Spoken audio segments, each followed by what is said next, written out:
Baik, shalom saudara. Puji nama Tuhan. Hari ini, saat ini ya, Bapak Gembala tiba-tiba memberikan mandat kepada saya untuk saya menggantikan beliau karena Bapak Gembala tadi kurang enak badan. Jadi saya ditanyain bisa enggak saya ini, saya katakan ya saya harus siap saudara ya.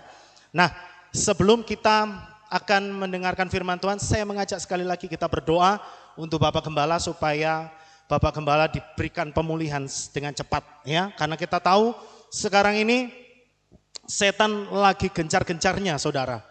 Ya, lagi gencar-gencarnya ingin menghancurkan pekerjaan Tuhan. Oleh sebab itu saya mengajak saudara untuk kita merapatkan barisan saudara. Amin. Supaya kita tetap selalu bersatu. Ya, hati kita jangan sampai dipecah-pecah saudara. Ya, jangan sampai persekutuan kita ini dipecah-pecah oleh setan. Oleh sebab itu saya mengajak saudara kita sekali lagi berdoa supaya Bapak Gembala ya bisa dipulihkan dengan segera. Amin. Mari sama-sama kita berdoa dengan bersuara. Maha besar Engkau Bapa Yahweh Tuhan semesta alam. Engkau Elohim kami yang dahsyat. Engkau Elohim kami yang ajaib. Engkau Tuhan di atas segala ilah. Engkau Tuhan yang memiliki kuasa yang penuh Bapa. Oleh sebab itu Bapa Yahweh kami berdoa Tuhan. Kami tahu Tuhan saat ini setan sedang hendak menghancurkan pekerjaan Tuhan. Kami tahu waktunya sudah dekat Bapa. Oleh sebab itu Tuhan kami bersatu hadir di tempat ini Bapa Yahweh. Kami menolak segala campur tangan setan. Kuasa setan yang hendak mengganggu, menggagalkan ibadah sore hari ini bersatu hati kami tolak kuasanya. Dalam nama Adonai Yeshua Hamasiah. Kami percaya Tuhan saat ini Roh Kudus-Mu sudah menguasai tempat ini Bapa. Dan kami berdoa untuk Bapak Gembala kami yang kami kasihi Tuhan. Kami berdoa Bapak saat ini Tuhan kalau beliau Tuhan mengalami badan yang kurang enak Tuhan. Kami tahu itu bukan faktor kebetulan. Tapi itu serangan daripada si jahat. Oleh sebab itu Bapak Yahweh kami bersatu hati Tuhan. Kami menolak dan mematahkan setiap kuasa sakit penyakit yang menyerang Bapak Gembala. Bersatu hati kami tolak kuasanya dalam nama Adonai Yeshua Masiah. Haleluya kami percaya Tuhan. Saat ini Bapak Gembala kami sudah disembuhkan. Terima kasih Bapak. Kami berdoa Tuhan saat ini. Tuhan Engkau lingkupi kami ruangan ini Tuhan. Lingkupi dengan kuasa darah-Mu Bapak.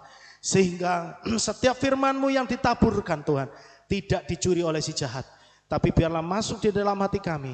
Dan menjadi sebuah rema untuk supaya kami hidup bijaksana. Terima kasih Bapak Yahweh. Kami siap dengar firman-Mu. Dalam nama Adonai Yeshua Hamasiah kami mengucap syukur dan berdoa sama-sama kita katakan. Amin. Baik. Ya, saya malam hari ini mungkin tidak panjang saudara. Saya hanya ingin memberikan sebuah pesan-pesan yang ya setiap hari akan kita praktekkan. Ya. Saya punya renungan namanya memperbaiki sikap itu mendatangkan kebaikan. Ya, karena saudara, ya orang yang hidup di dalam Bapa Yahweh itu juga harus disertai dengan sikap hidup yang baik. Amin. Ya, jangan hanya berpandangan bahwa orang yang hidup, yang penting saya sudah diselamatkan, yang penting saya hidupnya beriman kepada Bapa Yahweh. Tapi kalau hidup kita tidak pernah jadi berkat buat orang lain, itu sama saja dengan nol. Kita tidak pernah mempraktekkan iman kita. Ya. Nah, sebentar saudara, saya tak minum dulu ya.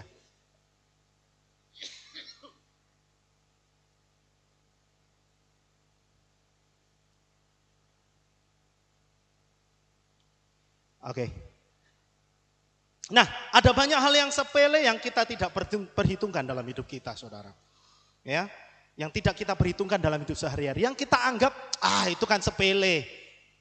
Tapi hal-hal yang sepele itu kalau kita tidak perbaiki, itu bisa menjadi batu sandungan buat orang lain. Nah katanya kita mau jadi berkat saudara. Ya, siapa yang mau hidupnya jadi berkat? Yes, karena setiap orang yang hidupnya jadi berkat pasti diberkati. Amin. Ya, nah kalau kita mau jadi berkat, kita pun harus memperbaiki sikap kita. Jangan pernah meremehkan hal-hal yang sepele yang kita mungkin gak sadar sehari-hari, tapi itu bisa menyakitkan orang lain. Ya, saya dulu pernah Bapak Gembala pernah cerita, ya, waktu dulu katanya sudah lama. Kalau dulu kan selalu ada salam-salaman di belakang situ ya. Salaman, namanya orang banyak kan kalau salaman kan kadang matanya ke sana, tangannya ke sini. Gitu kan? Yang tangannya ke sini nggak dilihat tersinggung saudara ya. Katanya, papi sekarang sombong. Gitu. Ya. Nah, itu kan yang sepele saudara ya. Itu hal yang sepele. Tetapi itu perlu diperbaiki. Nah, saudara, malam hari ini kita mau belajar supaya kita itu memperbaiki sikap hidup kita. Yang mungkin selama ini kita nggak sadar.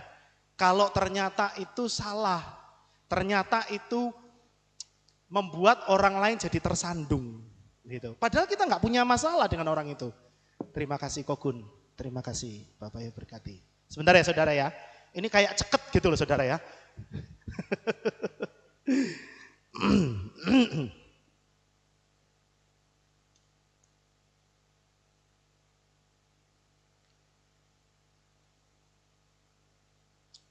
Ya. Nah,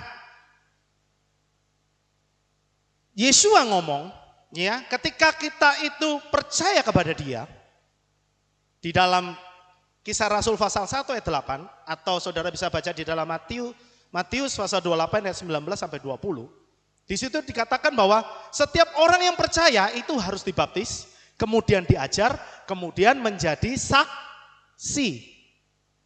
Setiap orang yang percaya kepada Yesua, setiap orang yang sudah percaya kepada Bapa Yahweh dibaptis, dia diajar, dia juga harus jadi saksi. Jadi saudara itu harus jadi saksi dimanapun saudara berada. Orang bersaksi tidak harus berkhotbah.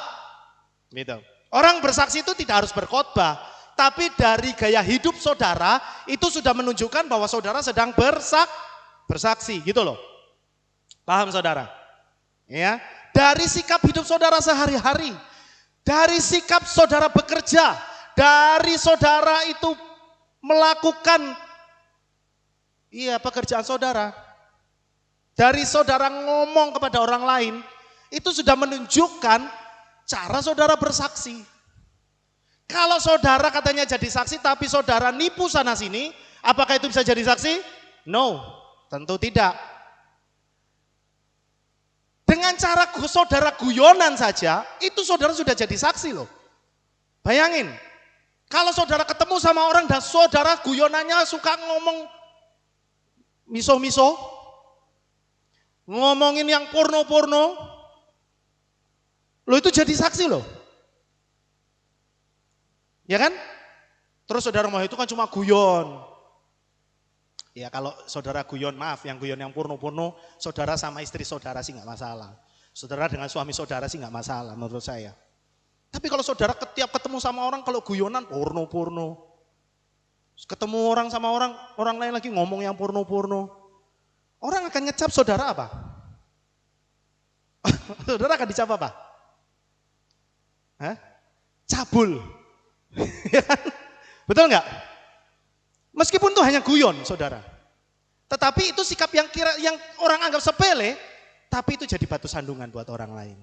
Nah, malam hari ini, yuk kita mau sama-sama belajar memperbaiki sikap hidup kita, saudara. Ya kan? Banyak orang yang katanya adalah orang beriman kepada Tuhan, dibaptis, diajar dan jadi saksi. Namun dalam prakteknya tidak pernah jadi saksinya Tuhan yang benar. Malah mengecewakan karena perilaku buruk sehari-hari yang dianggap sepele. Ya, ini tidak boleh dibiarkan saudara. Ya, karena sikap yang buruk yang kita anggap sepele itu dapat menjadikan kita sebagai contoh atau teladan yang buruk, saudara. Ya, kepada siapa? Kepada orang terdekat kita, kepada anak-anak kita.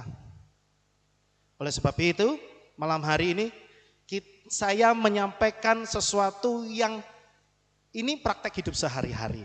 Nah, saya kasih contoh, apa perilaku buruk kita yang kita anggap sepele, saudara? Dalam kehidupan sehari-hari. Ini sepele, tapi ini membuat orang lain tersandung. Contohnya adalah orang tidak punya budaya antri. Sepele ya? Antri itu penting, saudara. Ayo, siapa di sini yang kalau pas ngisi bensin main serobot aja? Ya. Itu tidak baik, itu tidak benar. Ya, harus punya budaya antri. Sepele ya saudara ya. Tapi itu penting loh. Kalau saudara lagi ngantri tiba-tiba diserobot orang, seneng nggak saudara? Nggak seneng. Terus kita ngalasan, saya buru-buru ini. Nggak bisa. Ya. Budaya orang yang tidak mengantri itu berarti orang itu egois. Orang itu tidak pernah memikirkan orang lain. Dia tidak pernah peduli dengan orang lain. Yang dia pikirkan adalah yang penting untuk hidupnya sendiri. Itu adalah budaya yang tidak baik. Saya pernah sekali waktu ketika mengantarkan anak-anak sekolah minggu di sini. Ketika bukan anak sekolah minggu di sini, tapi waktu itu kalau nggak salah anak saya Afram itu sekolah waktu TK. Dia ada acara tur gitu ya di Jogja. Saya waktu itu kaget, saudara. Kenapa? Saya melihat contoh yang buruk.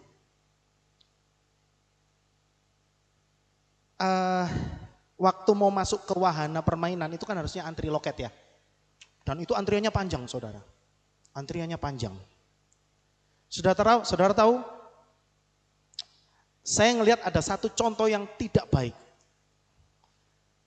Ketika ada seorang guru loh saudara. Guru itu kan harusnya jadi contoh ya. Guru. Dan dia bawa anak-anak didiknya, anak-anak TK juga. Lompat pagar saudara. Anaknya disuruh lompat pagar, digendong satu-satu junjung. Dijunjung. Artinya, wes gak usah antri-antrian. Begitu. Saya melihat seperti itu. Kalau kita melihat seperti itu, kira-kira miris gak saudara? Miris ya. Ironis sekali. Kenapa? Karena seorang guru tidak bisa memberikan contoh yang baik. Itu kelihatannya sepele. Padahal saudara tahu kalau di Jepang itu nilai sekolah, nilai pendidikan yang paling tinggi itu adalah pendidikan disiplin antri. Sikap mengantri. Nah, saya rasa dulu kita juga waktu zaman saya kecil nih, ya, enggak tahu kalau zamannya Kogun. Tapi zaman saya sekolah dulu itu kalau mau masuk SD, TK, SD itu selalu diajar apa saudara? Baris ya. Itu budaya yang bagus loh saudara. Ya. Sebelum masuk kelas harus baris, antri. Betul ya? Itu budaya yang bagus. Tapi sayang sekali kadang-kadang meskipun kita diajar seperti itu, tapi kita juga diajar tentang budaya yang tidak antri. Nah, ini adalah hal yang sepele, tapi ini jadi batu sandungan buat orang lain. Kalau ada yang masih tidak peduli tentang hal itu, saya katakan saudara harus bertobat. Amin. Ya. Saudara harus bertobat. Yang kedua, ini sikap hidup sehari-hari. Buang sampah sembarangan. Ya kan? Itu hal sepele, tapi itu kalau orang lihat saudara, orang akan gembes sama saudara. Ya. Indonesia itu akan sulit untuk maju menjadi negara seperti Singapura selama orang-orangnya itu tidak pernah punya budaya masih memiliki budaya buang sampah sembarangan. Sukar, saudara. Saya masih melihat ada loh di jalan tol. Di jalan tol loh orang dengan santainya buka jendela langsung ya. Aduh, saya pikir ya gemes gitu rasanya ya. Lihat kalau gitu rasanya kepingin tak ambil sampahnya, tak masukin lagi ke mobilnya orang itu ya. Tapi itu banyak terjadi, saudara. Saudara masih sering nggak melihat orang kayak gitu? Halo? Iya toh? Atau saudara masih ada yang punya sikap kayak gitu?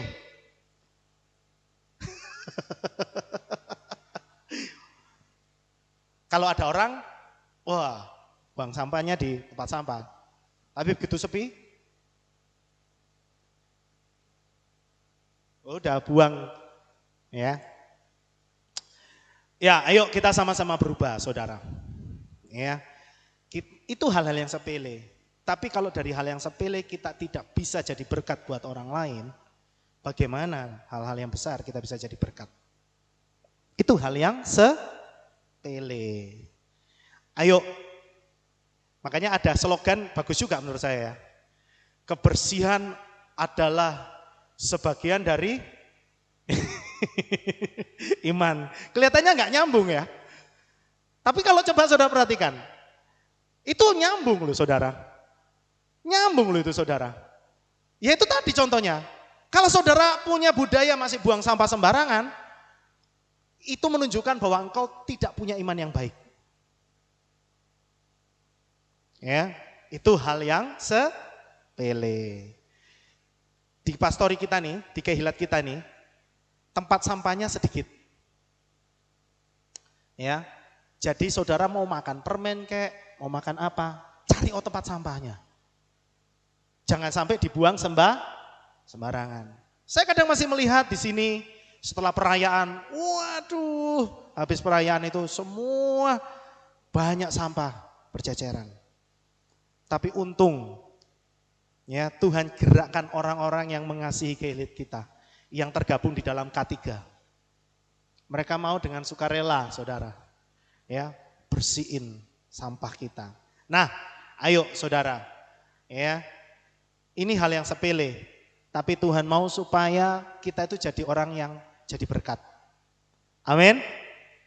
Jadi berkat saudara. Kemudian yang ketiga, ini yang lagi in atau yang lagi hit sekarang, yaitu orang yang suka punya budaya lason hara. Apa itu lason hara? Lidah jahat. Lidah jahat itu macam-macam. Ya, lidah jahat itu bisa gosip. Kalau Bapak Gembala suka pakai istilah apa? Nyinyir. Ya kan? Budaya lason hara, budaya nyinyir, budaya gosipin orang itu jahat. Ya. Itu jahat. Jadi saudara, malam hari ini saya pikir saya tidak perlu ngomong lagi panjang lebar tentang nyinyir karena kita sering dengar. Ya. Tetapi saya mau ingatkan kembali. Tuhan taruh mulut sama kita untuk supaya memuliakan namanya. Amin. Untuk menyembah Bapa Yahweh. Tuhan berikan mulut kepada kita supaya kita itu bisa memberikan kekuatan buat orang lain. Supaya mulut kita itu jadi berkat buat orang lain. Amin. Tuhan taruh mulut kita, Tuhan taruh mulut buat kita supaya mulut kita ini bisa menguatkan orang yang lemah. Bisa menghibur orang yang sedih. Dengan demikian, maka mulut kita itu diberkati. Dengan demikian, mulut kita itu punya kuasa untuk memberkati hidup kita juga. Amin. Tapi kalau mulut kita itu dipakai untuk sesuatu yang buruk, nipu orang, untuk ngomongin orang, untuk nyinyirin orang, itu sama saja saudara sedang ngeluarin sampah. Saudara memproduksi sampah, mulut saudara itu baunya jadi busuk. Nah kalau saudara terus produksi itu, bagaimana Tuhan bisa memberkati kehidupan kita? Bagaimana Tuhan bisa mencurahkan berkatnya buat kita? Sama seperti Tuhan ingin tuang air buat kita, tapi gelas yang kita miliki itu kotor. Nggak bisa diminum, airnya jadi kotor, beracun. Betul ya?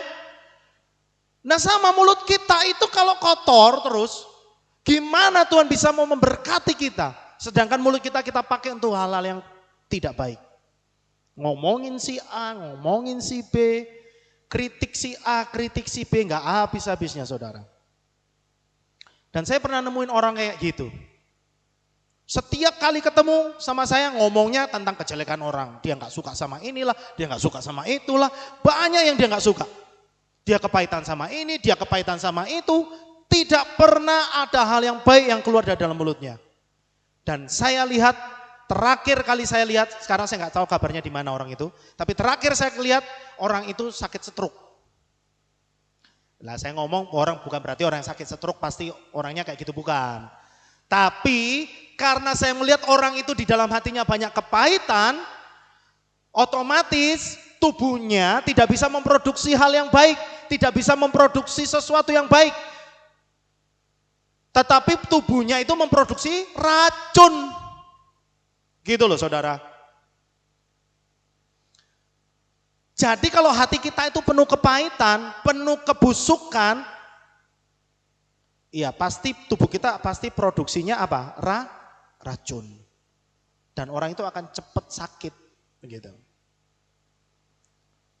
Jadi jangan berpikir orang itu sebenarnya baik, cuma mulutnya kotor. Ada ya istilah begitu ya? Sakjane si akeh baik loh. Saking mulutnya itu kotor, tapi orangnya baik. Ya kalau saya nggak menurut apa kata firman Tuhan, apa yang keluar dari mulut itu asalnya dari hati. Sumber mata air yang manis tidak mungkin mengeluarkan air yang pahit. Nah oleh sebab itu ayo saudara jaga mulut kita. Supaya mulut kita itu selalu jadi berkat buat orang. Ya kan? Saudara jadilah orang itu kalau ada orang lain ngajak ngomong sama saudara, orang lain itu jadi seneng gitu loh. Jadi nyaman ngomong sama saudara. Tapi kalau orang lain sudah nggak nyaman ngomong sama saudara, itu saudara harus koreksi. Jangan-jangan mulutku ini kotor. Gitu ya. Kemudian yang berikutnya.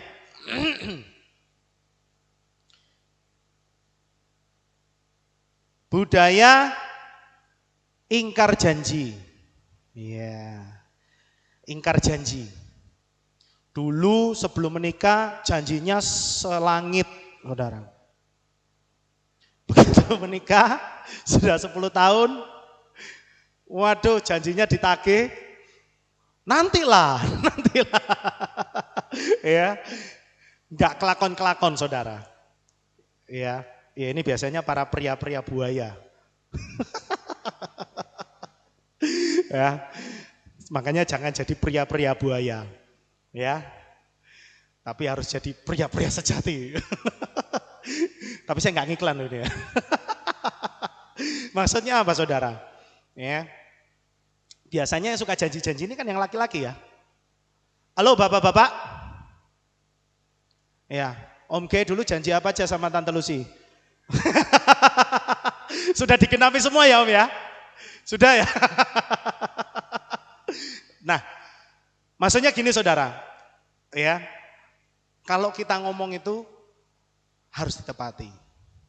Amin. Ya, kalau saudara ngomong, makanya sebelum ngomong harus dipikir, gitu ya. Sebab kalau yang namanya ingkar janji, orang pasti kecewa. Kelihatannya sepele. Itu, kelihatannya sepele saudara.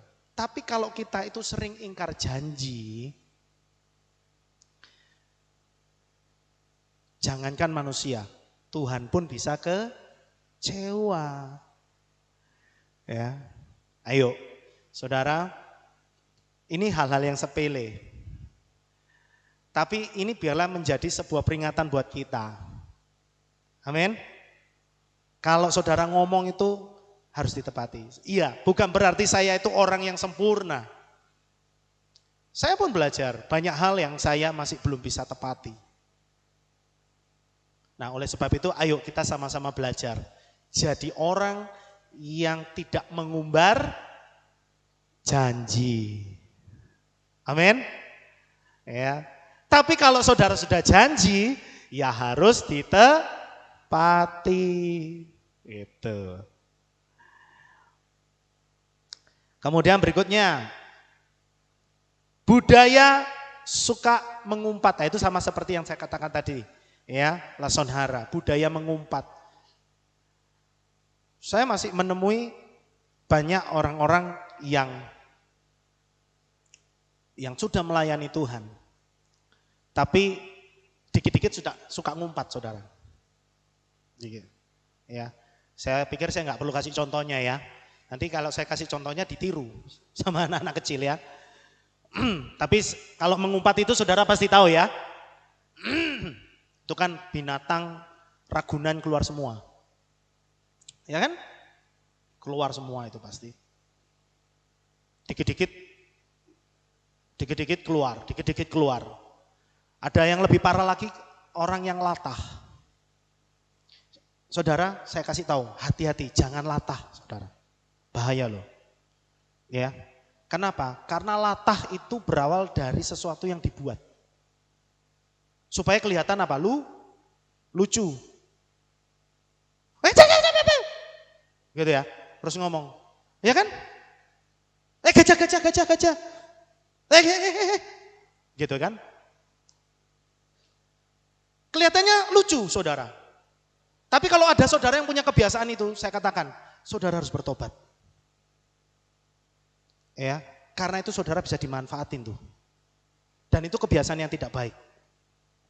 Latah, tahu latah ya? Gitu. Jangan latah, saudara. Ya. Kemudian apalagi? Budaya suka menuntut. Ya. Orang yang suka menuntut itu terlihat dari apa? Orang yang suka menuntut itu terlihat dari cara dia ngomong sama kita. Itu lebih banyak mengeluh.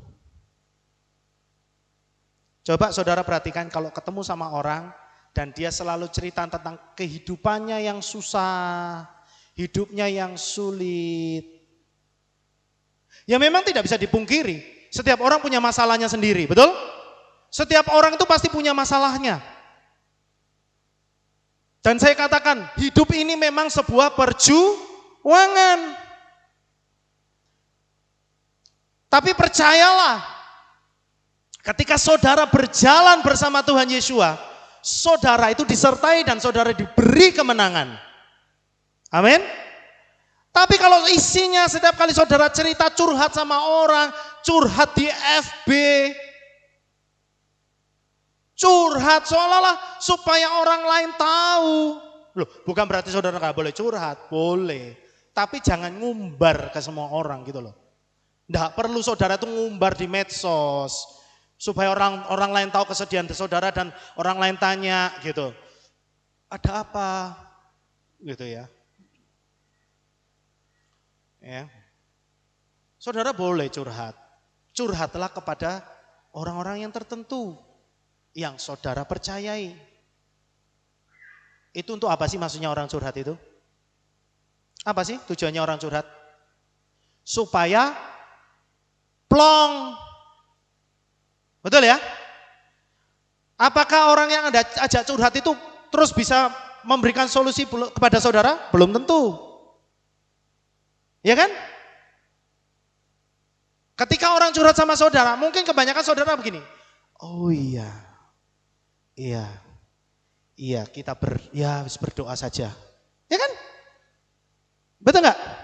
Apakah dengan saudara curhat terus orang itu, oh iya, aku tahu kesusahanmu. Nih 100 juta. Oh enak saudara ya. Saya bisa rekomendasikan saudara nanti. Kalau ada orang kesusahan biar curhat sama saudara. Kan enggak demikian toh. Orang yang diajak curhat kan paling bisa kasih kekuatan. Ya kita berdoa. Yuk kamu yang dekat sama Tuhan. Kan begitu toh.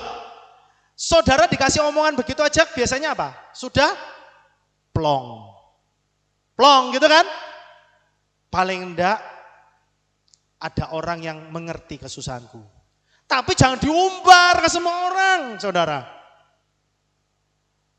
Itu menandakan bahwa saudara itu tidak mempercayai ada pertolongan Bapa Yahweh kepada saudara. Nah, itu terlihat dari orang yang suka mengeluh itu hidupnya suka menuntut, tidak pernah puas. Tidak pernah puas. Padahal percaya enggak kalau Bapak Yahweh itu sudah memberkati kita? Amin. Percaya kan? Percaya saudara diberikan kesehatan, saudara diberikan kekuatan, saudara diberikan hikmat akal budi. Tapi saudara ngerasa enggak puas. Saudara sudah punya sepeda, lama-lama saudara bosen, aduh ngelihat temennya naik motor kok enak ya.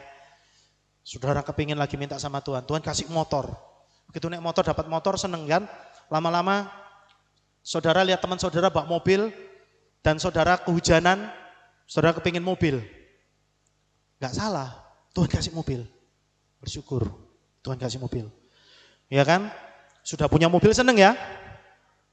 Temennya naik helikopter, terus saudara kepingin, nggak ada habisnya, betul ya? Karena apa? Suka menuntut. Orang yang suka menuntut itu berarti orang yang nggak pernah puas.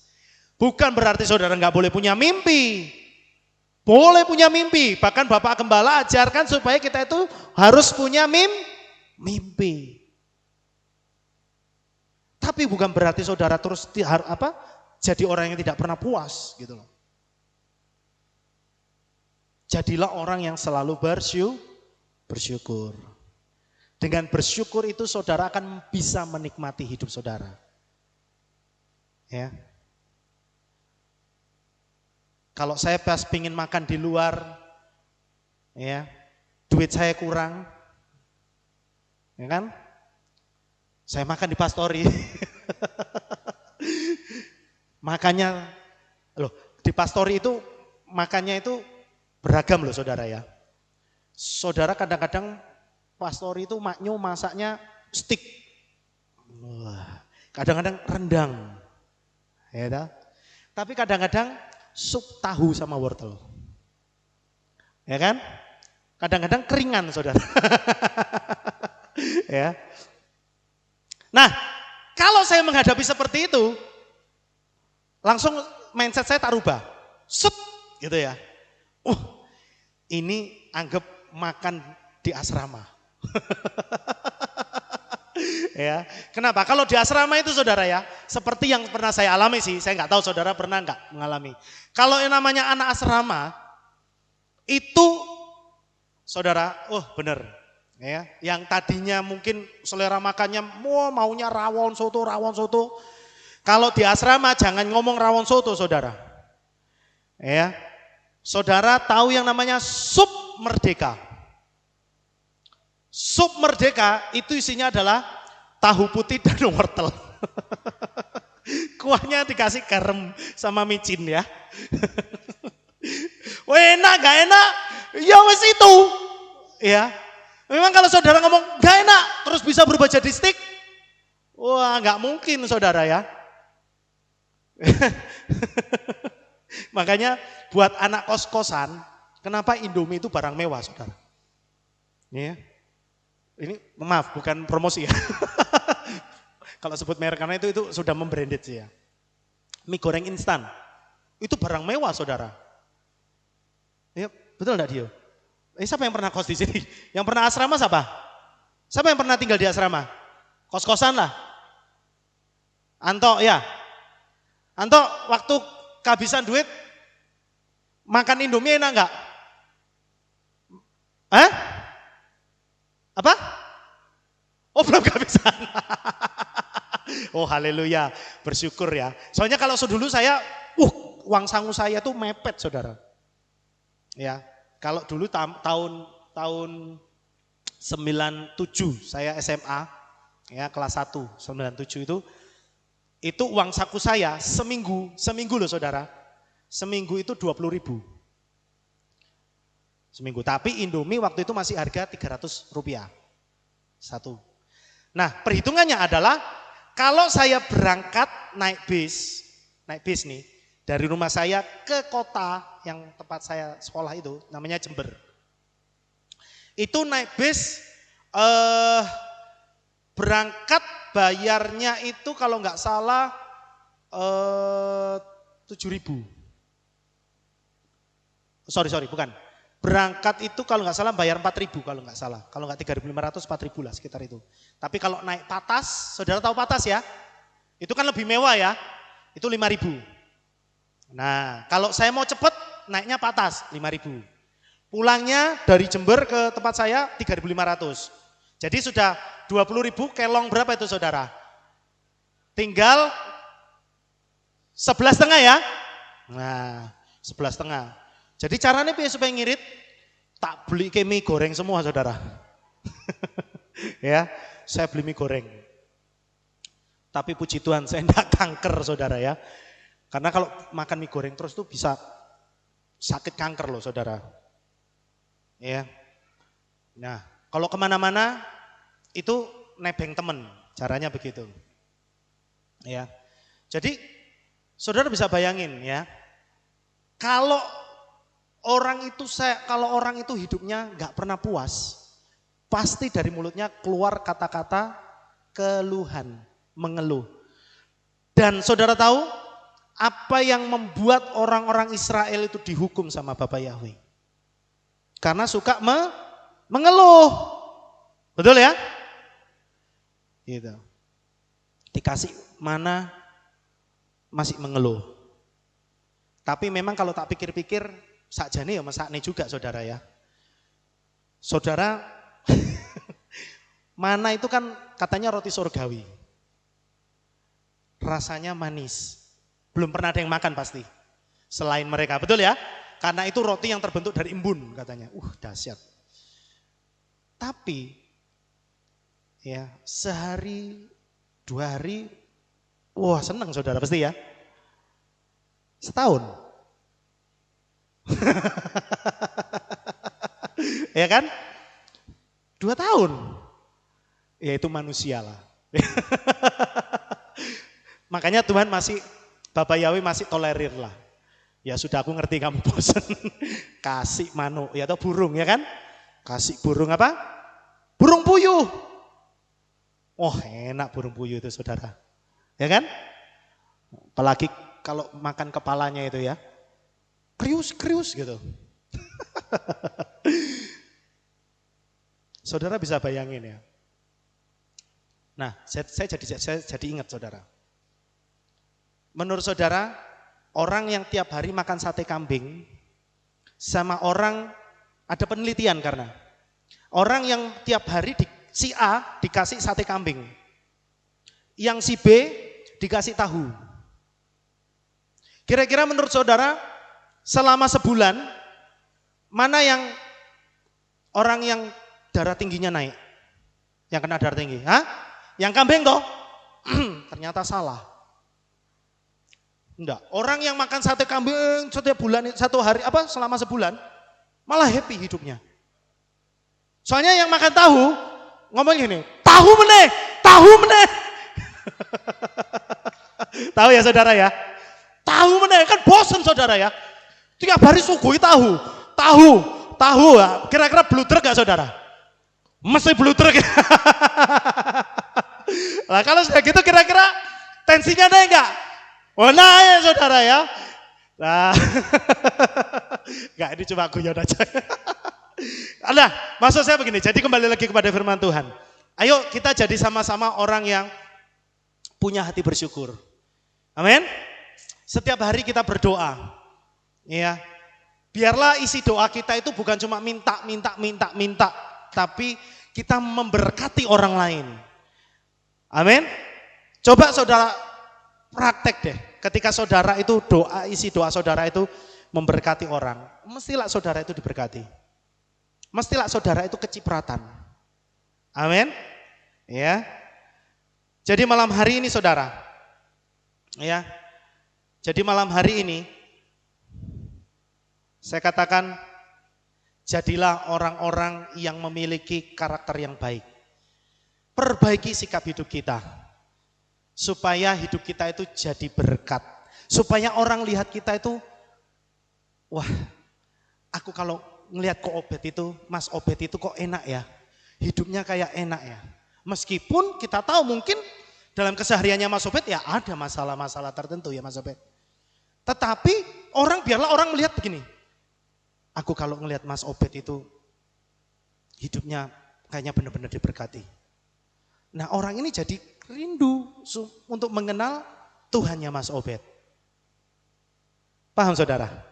Ya, ayo kalau kita itu benar-benar pingin menikmati hidup yang penuh berkat, jadi berkat.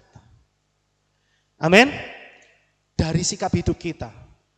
Ya, meskipun saudara diberikan kekayaan dan saudara bisa memberi kepada orang lain, itu juga bisa jadi berkat. Tapi bukan cuma itu saudara. Dari gaya bicara saudara, dari saudara berbisnis, jadi berkat. Amin. Kalau saudara jadi seorang pengusaha, jangan sungkan-sungkan saudara itu kasih diskon atau kasih tambahan souvenir buat para pelanggan saudara. Supaya apa? Supaya mereka senang. Nek senang pasti balik saudara. Ojo medit-medit ngasih. Kalau ngasih diskon. Jangan juga ngomong, aku jualnya mepet iki, untungnya mepet iki. Gitu. Tapi ayo kita sama-sama jadi berkat. Saya pikir itu yang bisa saya sampaikan kepada saudara.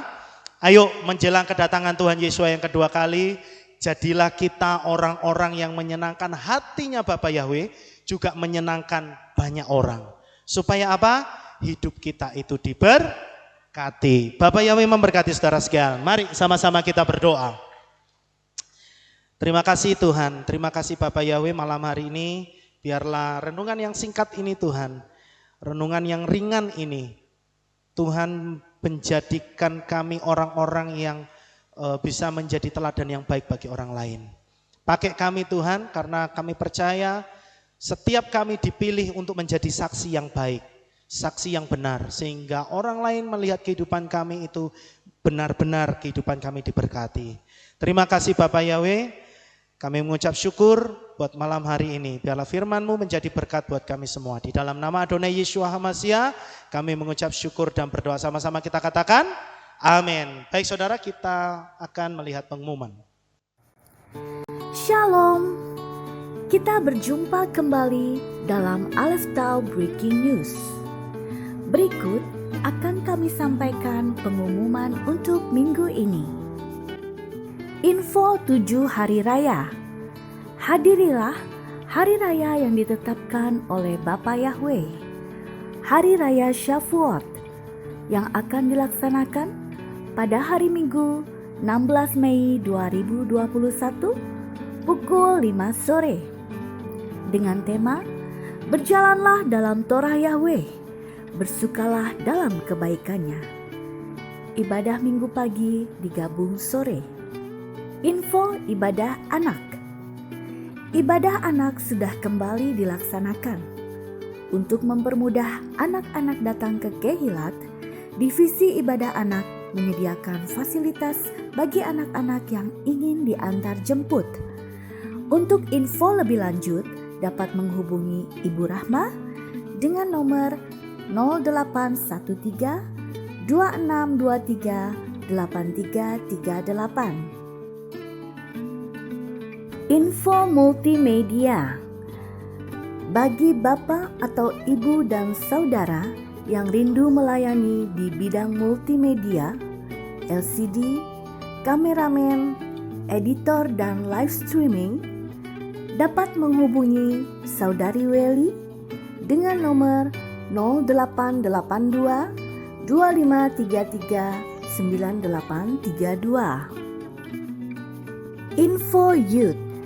Kami mengundang semua remaja dan dewasa muda untuk bergabung dalam acara Youth pada hari Jumat 30 April 2021 pukul 6 sore di Kehilat dengan acara Praise and Worship dengan tema Fire of the Spirit. Kami mengharapkan kehadiran teman-teman semua untuk bergabung dalam acara ini. Demikianlah pengumuman untuk minggu ini. Sukacita berlimpah dan sukses besar untuk saudara. Bapa Yahweh memberkati. Saya undang saudara bisa bangkit berdiri dan kita tutup ibadah kita pada malam hari ini untuk kita menerima berkat daripada Bapa Yahweh. Terima kasih Bapa, selesai sudah ibadah pada malam hari ini, Tuhan Engkau memberkati setiap kami yang hadir dan Tuhan juga memberkati seluruh jemaat-Mu juga yang saat ini Tuhan mengikuti ibadah secara live streaming Bapa. Kami berdoa Tuhan mencurahkan berkat buat mereka semua. Perlindungan-Mu, penyertaan-Mu, kemurahan-Mu biarlah menyertai kehidupan mereka.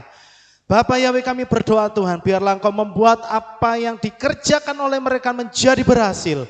Bapa Yahweh kami percaya Tuhan, saat ini Tuhan kami mau pulang, sebelum kami pulang kami mau mengangkat tangan kami dan kami mau terima berkat yang dahsyat daripada Bapa Yahweh. Saudara angkat kedua belah tanganmu dan terimalah berkat daripada Bapa Yahweh. Yevarecha Yahweh wa yismerecha.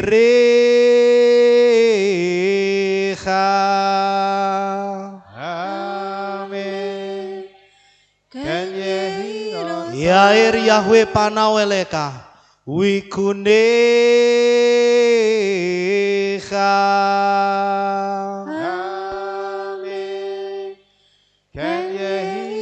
Isa Yahweh panawelecha wa yashem leka shalom. Amen. Diberkatilah saudara pada saat saudara datang dan diberkatilah saudara pada saat saudara pulang. Amen. Diberkatilah apapun yang saudara kerjakan dibuat oleh Bapa Yahweh menjadi berhasil dari sekarang sampai selama-lamanya. Dalam nama Adonai Yeshua HaMashiach kami mengucap syukur dan berdoa. Amin.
Selamat pulang, Bapak Yahweh memberkati Bapak Ibu Saudara. Amin.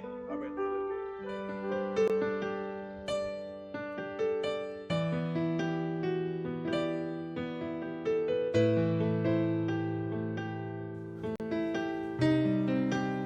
Segala pujian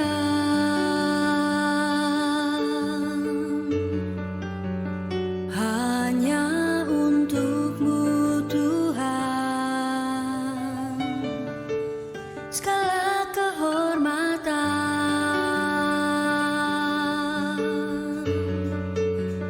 juga punya-Mu Tuhan. Dari puncak tertinggi sampai lembah terlandai, semua karya kasih cinta-Mu, sujud menyembah Sang Maha Pencipta.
juga menghibur.